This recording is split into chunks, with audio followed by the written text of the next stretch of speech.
Hello there, and welcome to Byzantium and the Crusades. My name is Nick Holmes, and this podcast tells how the Crusades were inextricably linked with the Byzantine Empire.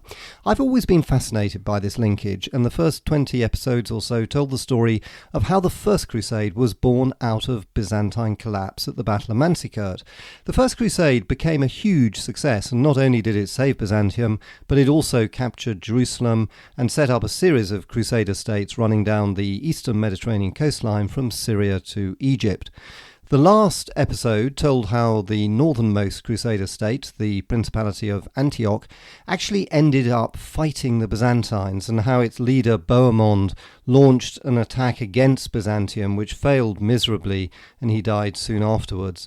This was of course ominous for the future and marked the beginning of a growing division between the Byzantines and Crusaders, which would of course ultimately lead to the Fourth Crusade nearly a century later, which was actually directed against Byzantium itself. But we're a long way from that at the moment, and in this episode we're going to hear about the creation of the Fourth Crusader state, called the County of Tripoli, which was geographically just south of Antioch. If you want to see a map of the four Crusader states, then all you need to do is go to a Kindle or ebook version of my book called The Byzantine World War, and you'll find it in the conclusion. Sorry for that bit of advertising. As before, I'll read extracts from what most people say is the best account of the Crusades ever written, which is called A History of the Crusades by Sir Stephen Runciman, who was a very famous Byzantine historian and of course also an expert on the Crusades, and who died in 2000. So let's go. Hope you enjoy it.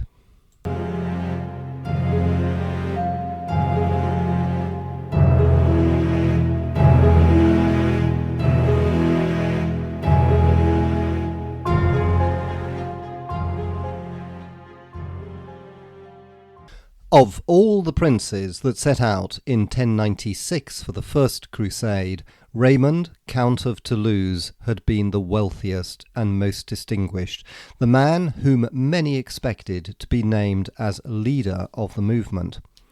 5 years later, he was among the least considered of the Crusaders. His troubles were of his own making. Though he was no greedier and no more ambitious than most of his colleagues, his vanity made his faults too clearly visible.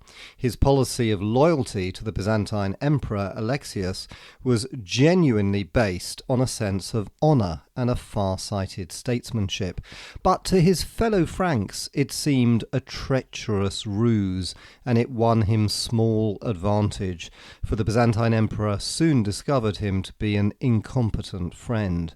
His followers respected his piety, but he had no authority over them. They had forced his hand over the march to Jerusalem during the First Crusade, and the disasters of 1101 showed how little fitted he was to direct an expedition. His lowest humiliation had come when he was taken prisoner by his young colleague Tancred. Though Tancred's action, breaking the rules of hospitality and honour, outraged public opinion, Raymond only obtained release on signing away any claims to northern Syria, and incidentally destroying the basis of his agreement with the Byzantine Emperor. But he had the virtue of tenacity. He had vowed to remain in the east, and he would keep his vow and would still carve for himself a principality. There was one area that must be conquered by the Christians if their establishments in the east were to survive. A band of Muslim emirates separated the Franks of Antioch and Edessa from their brothers in Jerusalem. Of these emirates, the most considerable was that of the Banu Ammar of Tripoli.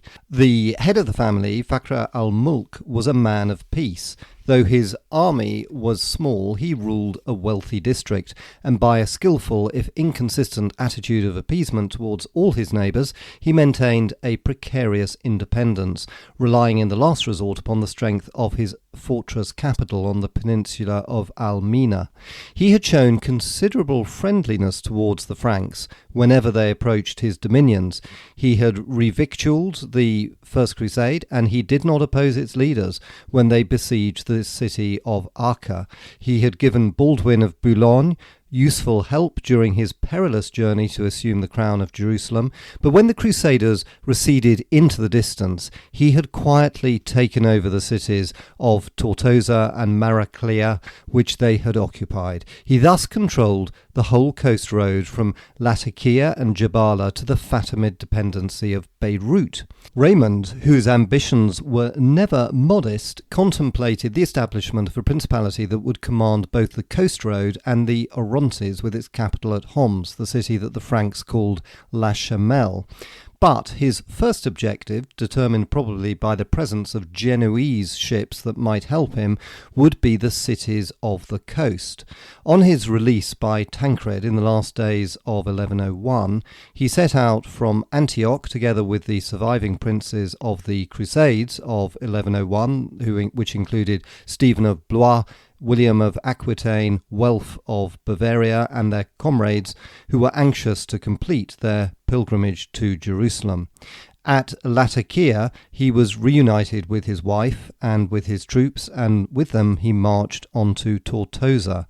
The Genoese flotilla, on whose help he counted, anchored off the coast as he reached the city walls. Before this double menace, the governor of the city made little resistance. About the middle of February, Raymond entered Tortosa, together with his fellow travellers, who agreed without discussion that it should be his. They supposed that he would then accompany them to Jerusalem. On his refusal, they were angry, and according to Fulcher of Chartres, spoke blasphemous words against him. But Raymond had decided that Tortosa should be the nucleus of his dominion. So they took their leave of him and journeyed on to the south. Raymond had made no secret of his plans, and the Muslim world was alarmed. Fakhr al-Mulk sent to warn the emirs of Homs and Dukak of Damascus, but when Raymond appeared before the walls of Tripoli, it was seen that his army numbered little more than 300 men. The Muslims thought that now was the moment to destroy him. Dukak hastily provided 2,000 horsemen, and Jana ad-Dawla as many more, and the whole army of the Banu Ammar was collected. In total, the Muslim host outnumbered Raymond by 20-1, as it converged on him on the plain outside the city. Raymond's deeds were poorly reported by the Crusader historians. It is from the Arab Ibn al-Atir that we learn of the extraordinary battle that ensued. Raymond placed 100 of his men to oppose the Damascenes, 100 to oppose the Banu Ammar, 50 to oppose the men of Homs, and the remaining 50 to be his own bodyguard. The Homs soldiers began the attack, but when it failed, they suddenly panicked, and the panic spread among the troops of Damascus. The Tripolitans were enjoying greater success when Raymond, finding his other foes in flight, swung his whole army against them. The sudden shock was too much for them, and they too turned and fled. The Frankish cavalry then swept over the battlefield, slaughtering all the Muslims that could not escape. The Arab historian estimated that 7,000 of his co-religionists perished. The victory not only re-established Raymond's reputation, it also ensured the survival of his Lebanese dominion. The Muslims never again dared to take the offensive against him, but his forces were too small for him to capture Tripoli itself, with its great fortifications on the peninsula of Almina. After exacting a heavy tribute in money and horses, he returned to Tortosa to plan his next campaign.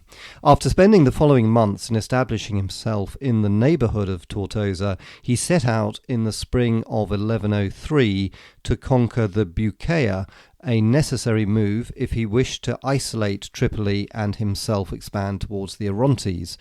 His attempt to surprise the fortress of Tuban at the northeastern entrance to the valley failed, but undaunted he settled down to besiege Qalat al-Hozn, the tremendous castle that dominated the whole plain, which his troops had actually occupied for a week in 1099 in the First Crusade. These castles belonged to Jana ad-Dawla of Homs, who could not afford to lose them. He prepared an army for their rescue, but as he came out of the great mosque of Homs after praying for victory, he was murdered by 3 assassins. His death caused disorder in his city. Raymond at once raised the siege of Qalat al-Hosna and marched eastward to profit by it. Public opinion attributed the murder to agents of Ridwan, who had never forgiven Jana for having attacked him 3 years before when he was engaged against the Franks of Antioch. But Jana's widow, who was Ridwan's mother, terrified by Raymond's approach, sent to Aleppo to offer Ridwan the city. Jana's counsellors did not support her, but instead summoned Dukak of Damascus to their rescue. Dukak hastened up in person from the south. Raymond was not in a position to fight against him and withdrew to the coast. When he returned to Tortosa, he learnt that a Genoese squadron of 40 vessels had put into Latakia. He at once hired its help for an attack on Tripoli. The attack failed, so the Allies moved southward and captured the port of Jebel. The Genoese were rewarded with 1/3 of the town, but Raymond was determined to conquer Tripoli itself. During the last months of 1103, he set up a camp in the suburbs of the city and began to construct a huge castle on a ridge some 3 miles inland. Shortly before, to please the Byzantines, he had tried to divert Tancred from Latakia. In return, they provided him from Cyprus with materials and with skilled masons. By the spring of 1104, the castle was completed and Raymond was in residence. He called it Mount Pilgrim, but to the Arabs it was known as Qalat Sanjil, the castle of Saint-Gilles. Tripoli was now in a state of permanent siege, but it remained inviolate. Raymond controlled the land approaches, but he lacked permanent sea power. With their great hoards of wealth, the Banu Ammar could still maintain a large merchant fleet and bring in provisions to the city from the Egyptian ports to the south. But Raymond's castle menaced their freedom. In the late summer, they made a sortie and burnt the suburbs up to its walls, and Raymond himself was injured by a burning roof which fell on him. Early next spring, Fakhr al-Mulk was induced to arrange a truce with the Christians, by which he abandoned the suburbs to them. The negotiations were hardly concluded when Raymond, who had never fully recovered from his burn 6 months before, fell mortally ill.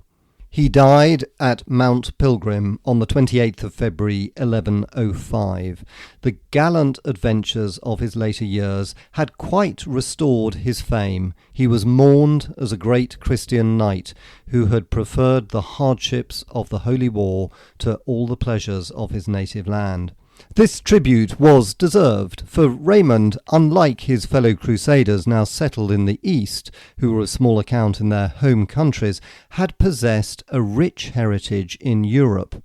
This now created a problem, for his son in Toulouse, called Bertrand, now decided that he should inherit Raymond's lands in the East, which Raymond had left to his cousin, called William Jordan. Bertrand set out from France for the East in the summer of 1108. He was determined to round off his future principality in the East by the conquest of Tripoli, and he probably anticipated that he might have some difficulty with William Jordan. To achieve his aims, he brought with him an army of 4,000 cavalry and infantry and a flotilla of 40 galleys provided by the ports of Provence. His young son, Pons, travelled with him. His first visit was to Genoa, from where he hoped to obtain the naval help needed for the reduction of Tripoli.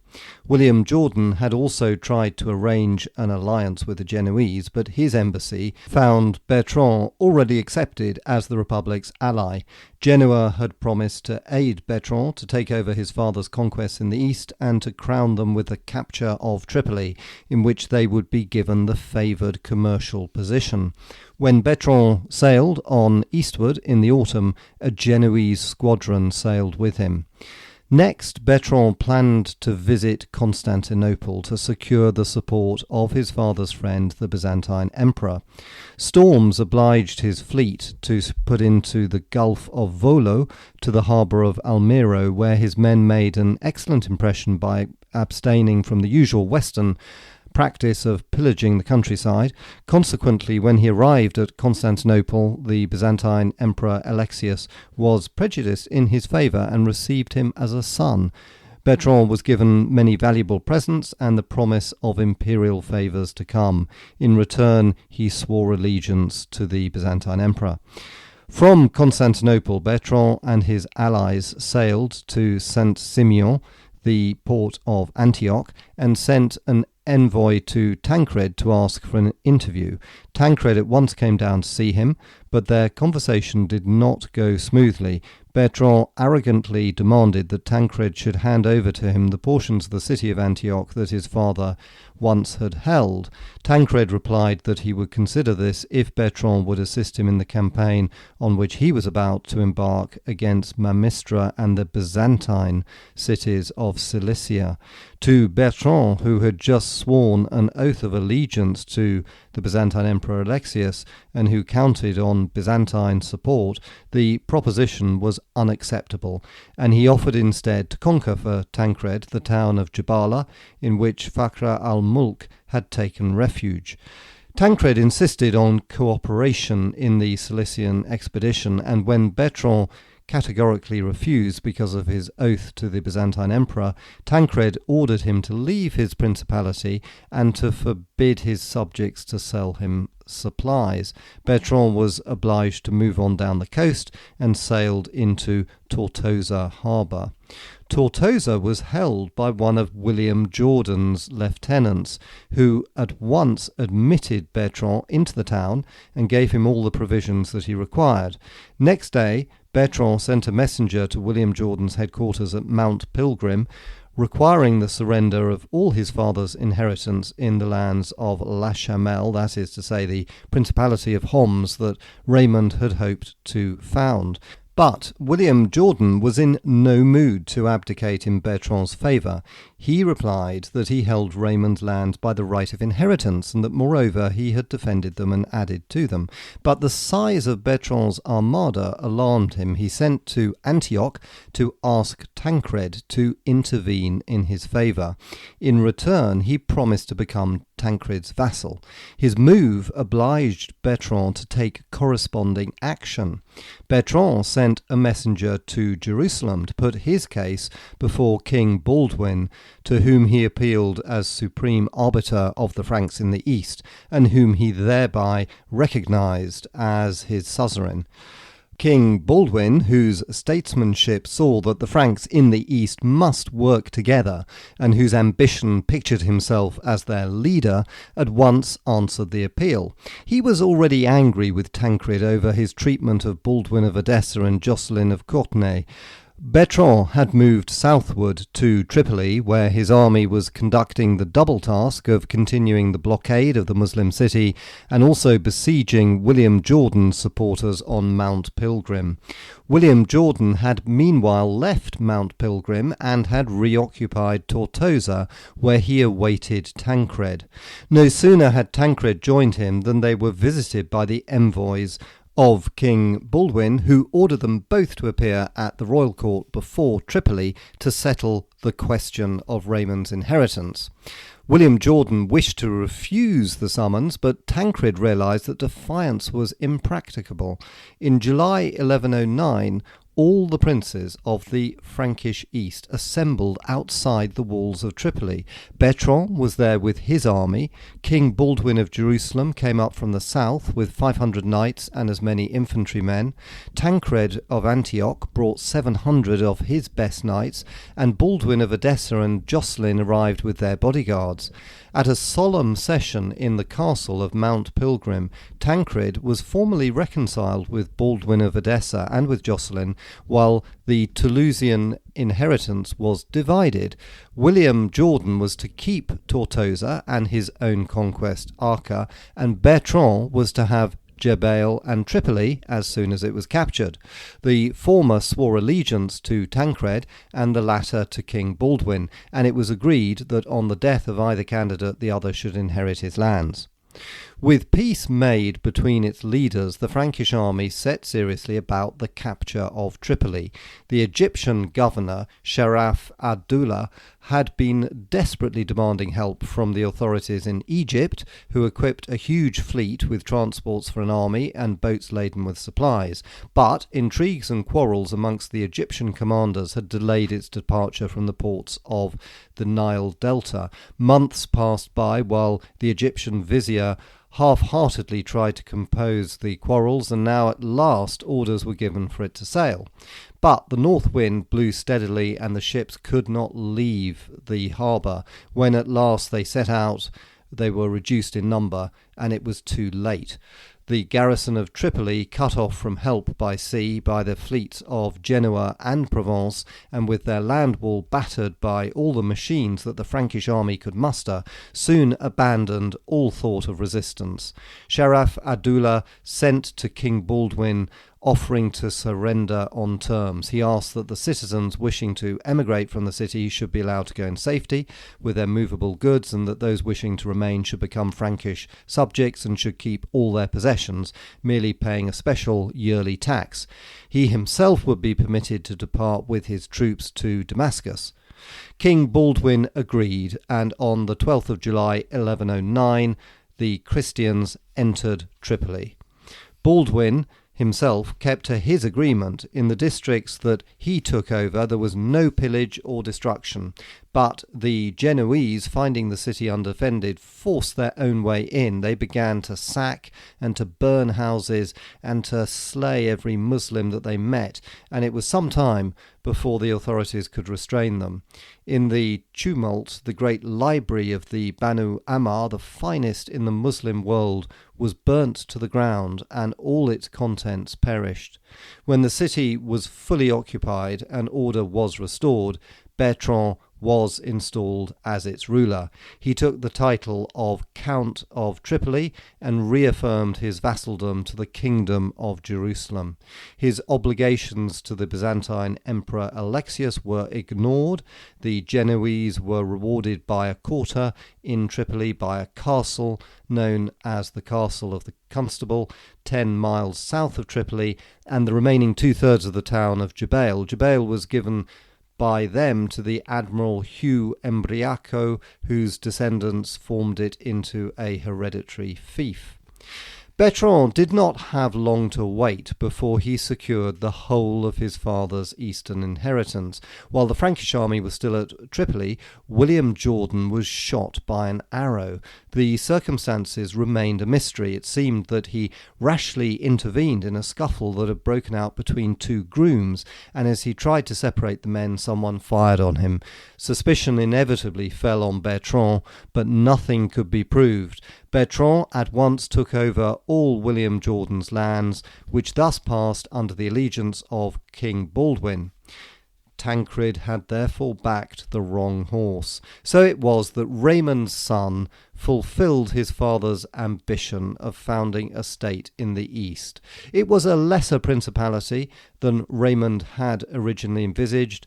The lands of La Chamelle, as it was called, were never to form part of it, and instead of acknowledging the distant rule of the Byzantine Emperor at Constantinople, it had an overlord close at hand in Jerusalem in the form of King Baldwin.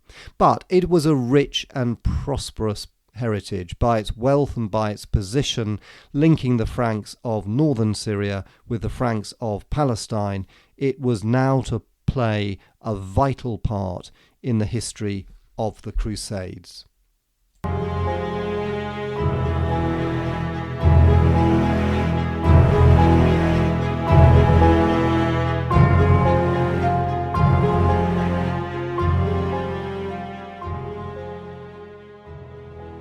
And that ends this episode. Hope you enjoyed it. If you did, I'd be hugely grateful if you left a rating on Apple Podcasts or anywhere. Thank you so much. And in the next episode, we'll hear more about the most important of the Crusader states, the Kingdom of Jerusalem.